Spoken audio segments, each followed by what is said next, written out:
안녕하세요. 안녕하십니까. 의사 출신 기자 동아일보 이진한 의학전문기자입니다. 네, 혈액경제 김태열 의학전문기자입니다.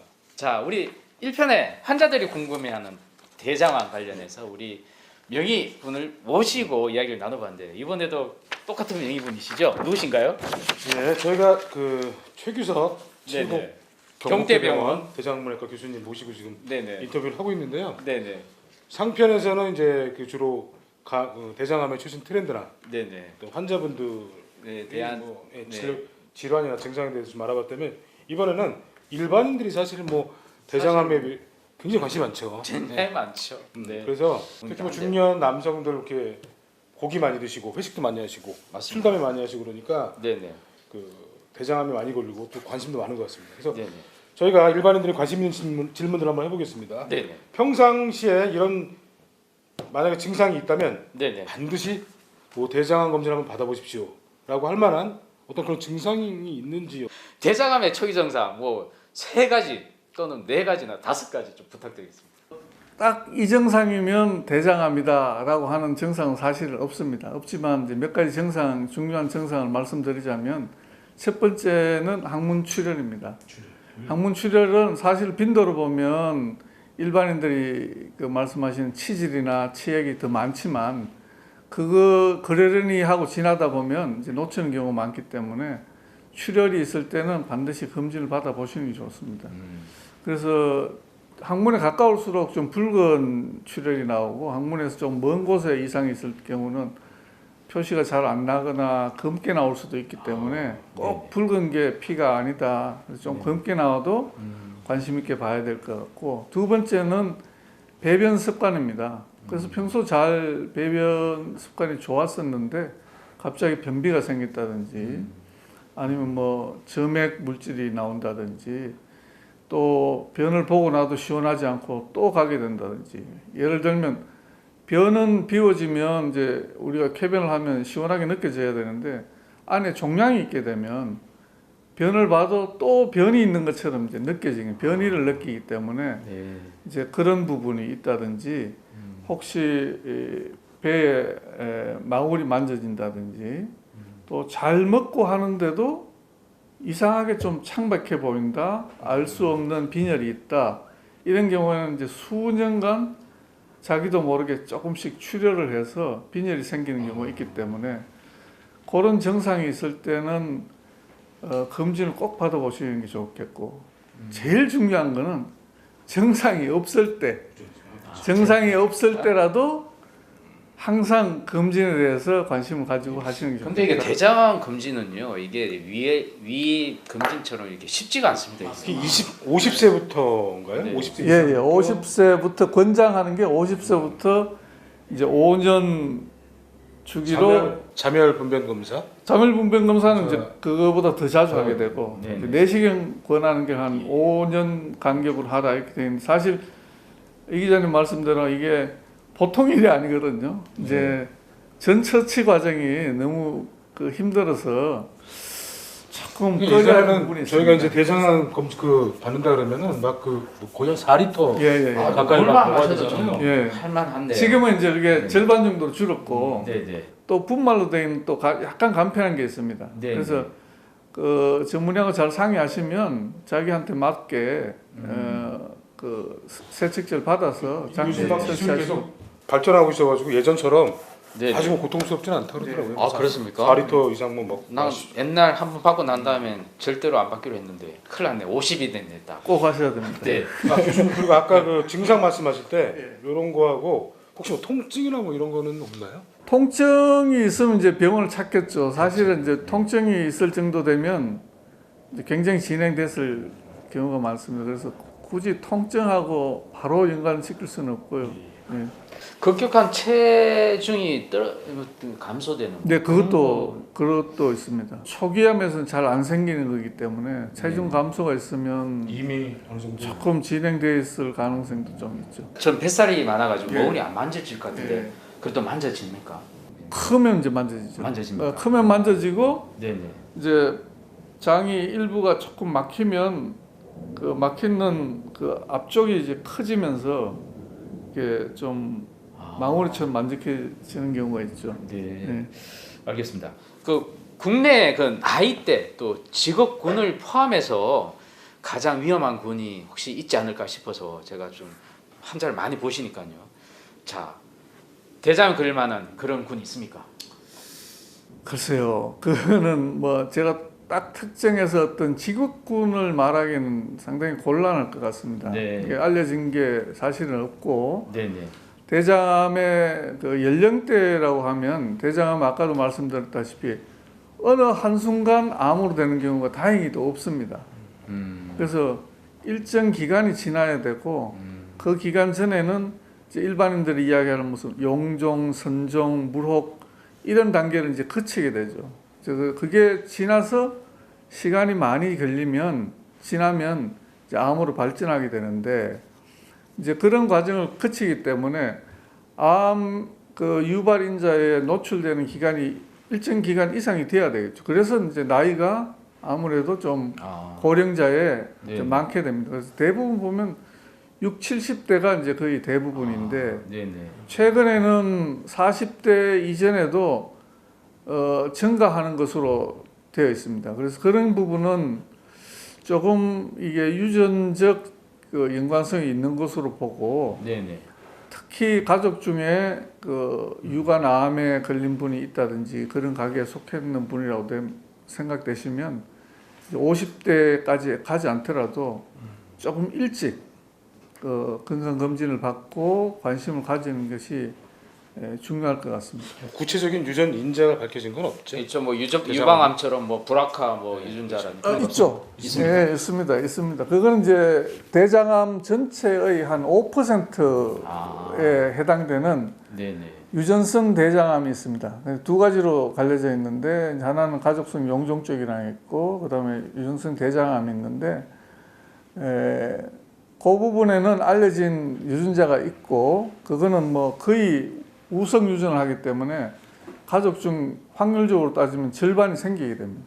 그래서 그런 분들은 이제 의료진이 반드시 이제 가족들에 대한 카운셀링을 하기 때문에 이제 자식들이라든지 형제 다 검진을 어떻게 하라 이야기를 해줍니다만은 네네. 딱 알려지지는 않았으나 가족성 혹은 유전성이라고 생각되는 그런 그 빈도가 전체 대장암의 한 20%쯤 됩니다. 굉장히 굉장히 높습니다. 그래서 딱히 어느 유전자이라고는 알려지지 않으나 네네. 그런 부분이 있기 때문에 가족 중에 누군가가 있으면 야, 이건 조금 가계도를 더, 좀 예. 그려봐야 여기 밝혀지지만 않았지 지금 유전적 가족력 그러게요. 영향이 굉장히 큰 거네요. 네. 대장암이라는 게. 자, 한국인이 가장 위험한 생활 습관 좀 알려주십시오. 대장암의 가장 위험한 생활 습관. 저도 뭐 그 부분에서 참 자신이 없습니다. 왜냐하면 이런 말이 있습니다. 의사 시키는 대로 해야 되지 의사 하는 대로 하면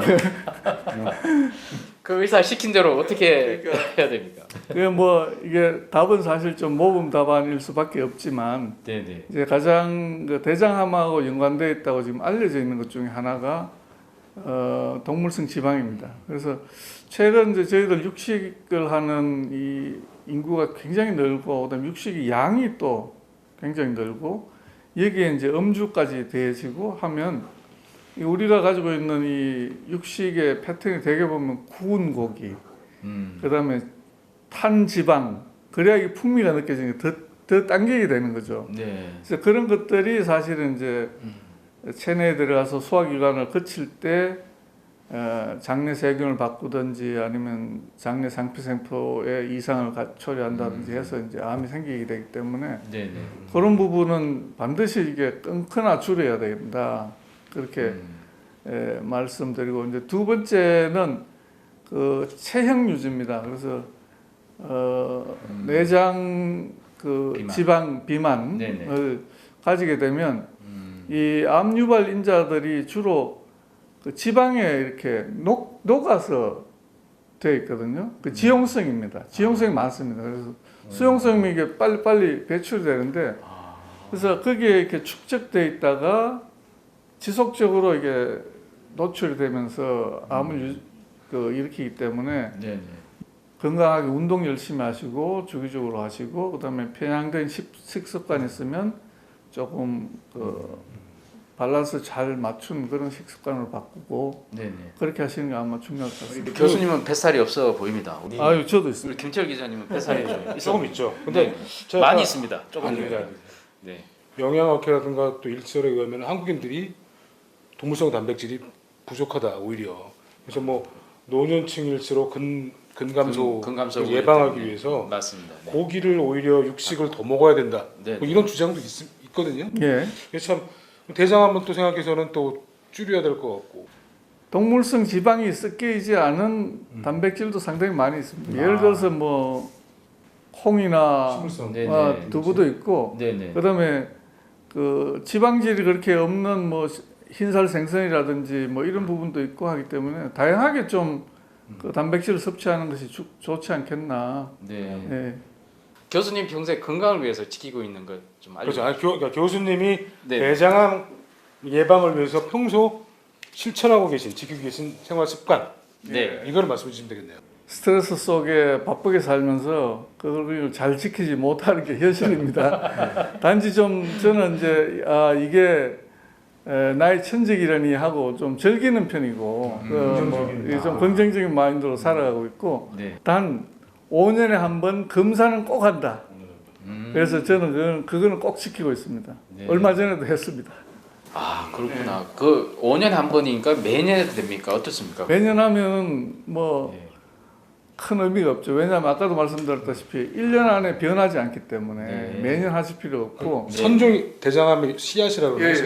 선종, 씨앗이, 용종, 예, 예. 무로. 네. 그게 그래서 1년은 돼야. 발전하는데 몇 년은 걸립니다. 네. 대부분. 아. 그래서 5년에 한 번씩. 그런 게 없었다고 생각되면 조금 띄워서 하셔도 되겠고 네. 검사를 했는데 그런 게 몇 개가 있었다. 떼고 나서 그런 게 같으면 다음 해나 그 다음에 한 번 더 해보시는 게 좋습니다. 네. 깨끗하다 그러면 5년. 예예. 뭐 조그만 게 있었다 그러면 한 2년에 3년 정도. 저는 매년 되도록 하겠습니다.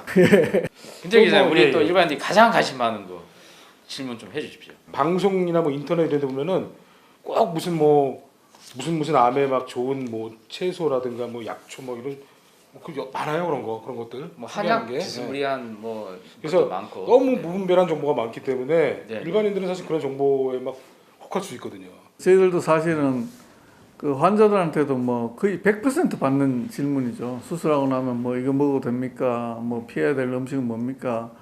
과하지 말고 너무 적게 말고 균형되게 참 그 드시는 걸 권한다.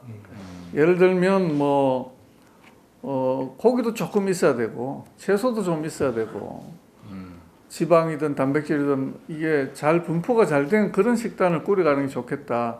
특별히 대장에 좋고 나쁜 음식은 사실은 크게 과하지 않으면 없는 것이 맞다. 그래서 다른 무슨 뭐 버섯을 먹는다, 무슨 약초를 먹는다 그런 것은 제가 알지도 못하고 권해드릴 수도 없다. 제가 그렇게 말씀드리고 반드시 끊거나 줄여야 되는 것은 잘못된 습관.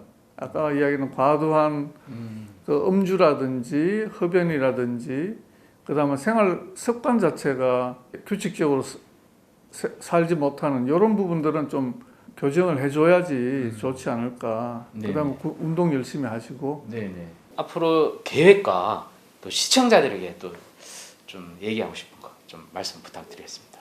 대장암은 한 번의 수술로 치료가 끝나는 그런 질환이 아닙니다. 그래서 추후에 뭐 항암 치료든 그다음에 추적 관찰을 거의 수년간 해야 되고 정기적으로 하셔야 되고 하기 때문에 어느 정도 갖춰진 그런 병원이라면 의료진을 믿고